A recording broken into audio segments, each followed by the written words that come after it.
$1.1 billion in IMF bailout funds, F-16 fleet sustainment program worth $450 million. When you are talking of an aircraft like the capability of the F-16, you're not fooling anybody by saying this. American ambassador to Pakistan Donald Blom visited POK and referred to it as Azad Jammu and Kashmir.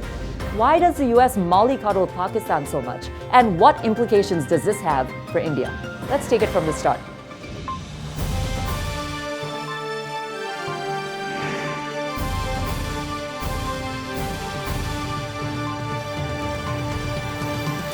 Hello and welcome to the Core Questions. After gaining independence in 1947, India's history of colonial rule and the non-violent freedom struggle led to the formulation of its non-alignment policy. This was critical in the context of the Cold War because it allowed India to maintain cordial relations with the US as well as the USSR.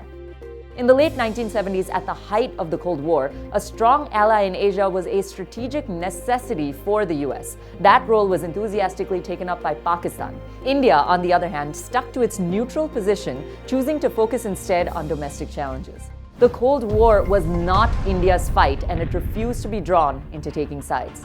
Pakistan, on the other hand, gave unstinted support to the United States of America. That support became strategically vital for the US when the USSR invaded Afghanistan in 1979. In collaboration with Pakistan, the US launched Operation Cyclone to counter the Soviets, and under this operation, the US used Pakistan's intelligence network to distribute money and weapons to arm the Mujahideen rebels.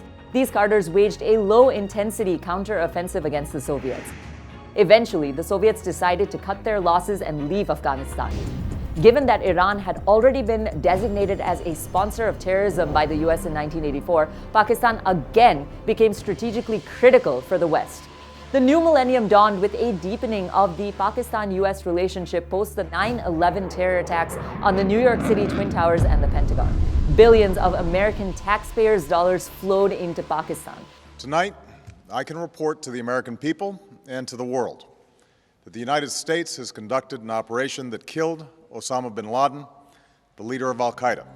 The US's most wanted man, Osama bin Laden, was discovered and eliminated at his hideout in Pakistan. Still, the flow of US funds to Pakistan continued unabated. Given that Pakistan is a nuclear-armed state which has consistently trained terrorists to wage a covert war in Kashmir, critics of the American funding for Pakistan's military have often questioned the purposes that this money has been used for. Over the past few years, there has been a shift in Pakistan's foreign policy. Instead of cozying up to the US, Pakistan has begun allying itself with China to exert pressure on India and reduce its dependence on American funding. Why should India be wary of this?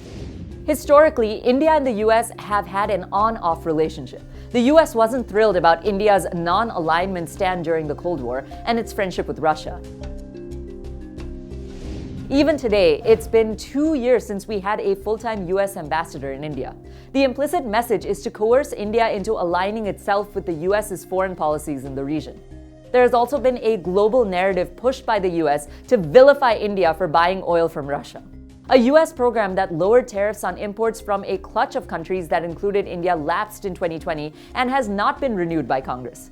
These tactics have not worked though. India has resisted attempts to be strong-armed into positions inconsistent with its own interests. Since 2014, India's stock has been rising on the international stage. Under PM Modi's administration, India has established deep trade and investment ties with the US. Besides critical sectors like defense and security, the Indo-US partnership has grown to include cybersecurity, civil nuclear energy, space exploration, clean energy, agriculture, and healthcare. In 2021, overall US-India bilateral trade in goods and services reached a record $157 billion. America is also India's largest trading partner and most important export market. The significance of this relationship was apparent at the 2022 G20 Summit when President Joe Biden walked over to specifically greet PM Narendra Modi. The Indo-US partnership isn't limited to the G20 either. Both countries have close cooperation at a number of multilateral organizations, including the United Nations, the Association of Southeast Asian Nations Regional Forum, the International Monetary Fund, the World Bank, and the World Trade Organization. But none are more important than the Quad. Quad के स्तर पर हमारे आपसी सहयोग से एक free, open और inclusive Indo Pacific क्षेत्र को प्रोत्साहन मिल रहा है. And addressing the climate crisis as referenced by our new colleague, ensuring that technologies of the future are governed according to our values. In a short time, we've shown the Quad isn't just a passing fad. We mean business. The bloc, which has allied Australia, Japan, the United States, and India to promote a free and open Indo-Pacific, has effectively checked China's and Pakistan's influence in the region. India is now seen by the US as a strategic ally to counter China. The recently released 2022 US National Security Strategy says, and I quote, "As India is the world's largest democracy and a major defense partner, the United States and India will work together bilaterally and multilaterally to support our shared vision of a free and open Indo-Pacific." Just a few months back, External Affairs Minister Dr. Jaishankar bluntly called out the duplicitous partnership between Pakistan and the US. The message was clear. It is time for the US to rethink its relationship with Pakistan. Because at the end of the day, for someone to say, I'm doing this because it is for counter-terrorism, when you are talking of an aircraft like the capability of the F-16, everybody knows where they are deployed and what is the use and what is their capability. So, you're not fooling anybody by saying these things.